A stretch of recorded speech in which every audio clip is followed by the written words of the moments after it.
Okay, so day 4 of rewriting your own encyclopedia. We're going to be talking about control and surrender.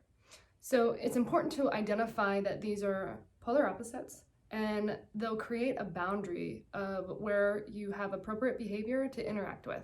And you'll be able to decide where you feel most comfortable at, and there'll be times where it changes, right? But you have to identify both of them so that you have this boundary in your mind. I think most people don't practice surrendering because they just don't know what it is, right?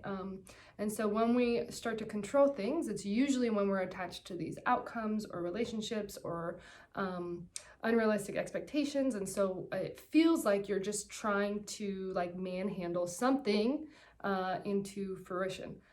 Did I say that right? Mm-hmm. Yeah. So, but most times there's so many other variables that come in, and life happens. So you have to be able to transition into a state of surrender.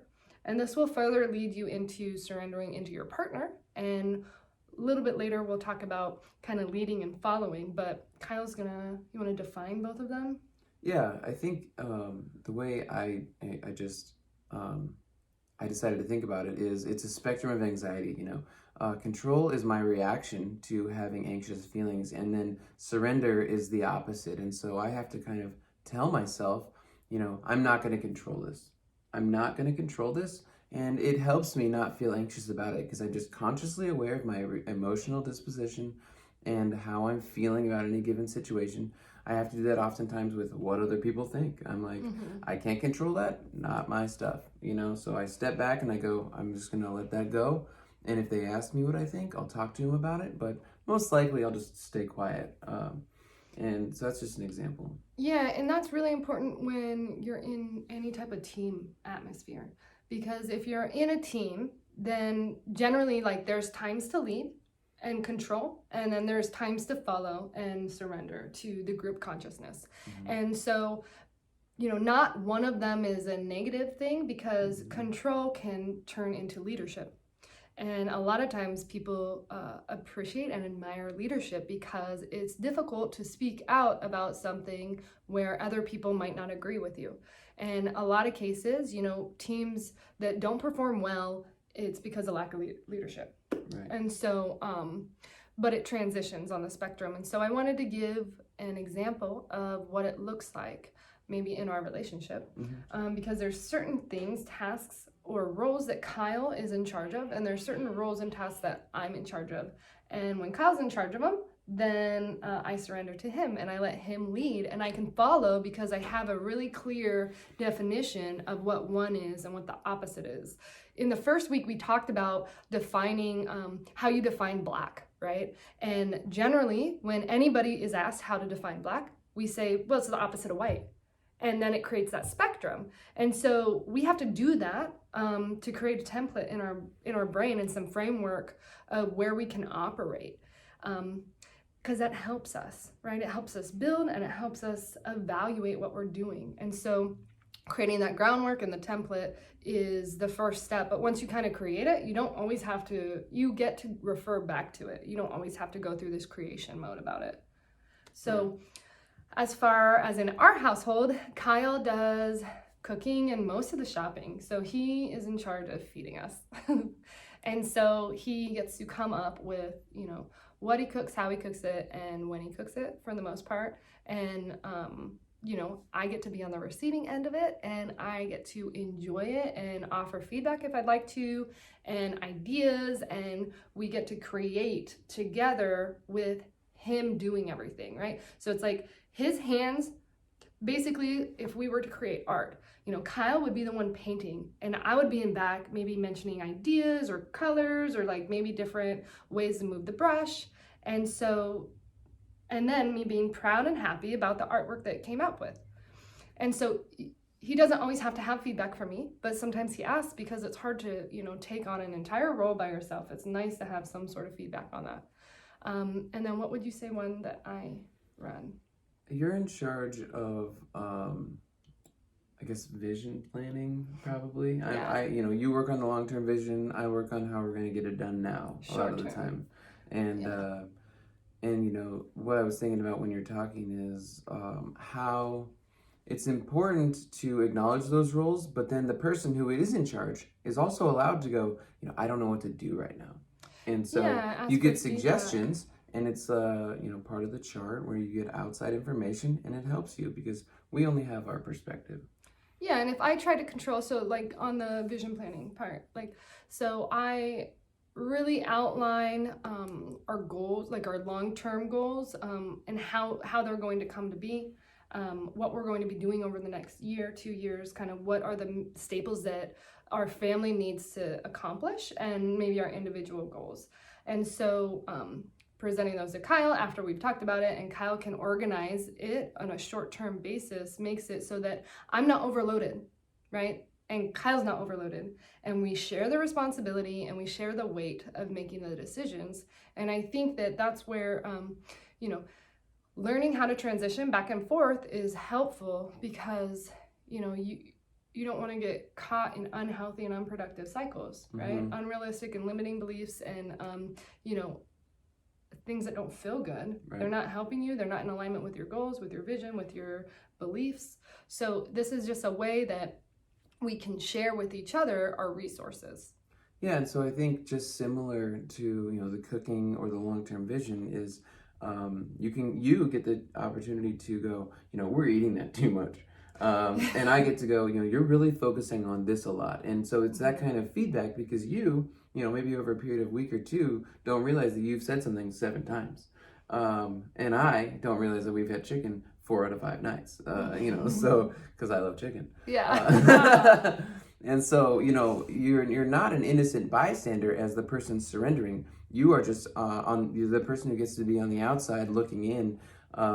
You're kind of a manager, if you will, which reminds me of something I thought of when you first started talking, which is the leadership. Leadership comes in different forms, right? There's Absolutely. micromanagement, which nobody likes. Nobody likes. And then there's, manager that helps you, gives you all the tools you need to do your job.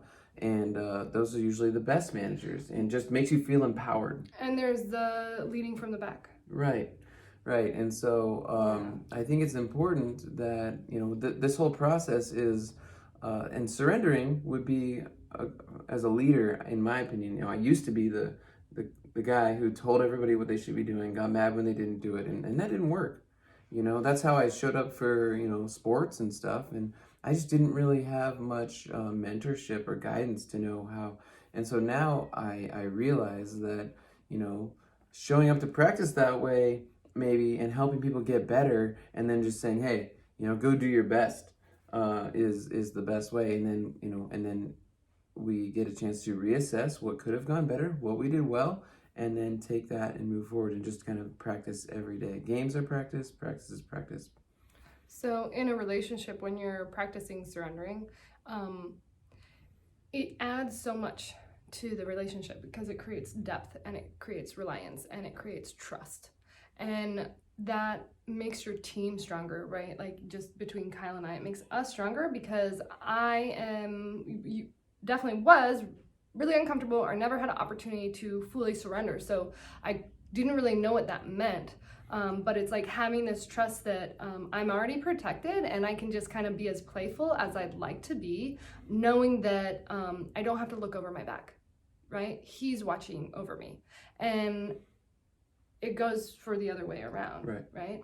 And so surrendering is important in like not just team events, not just your your intimate relationship, any relationship with children. It's pretty important because you want to teach them the confidence to lead, right? And when you surrender, even to a small child, and you let them lead when they're playing, it empowers them.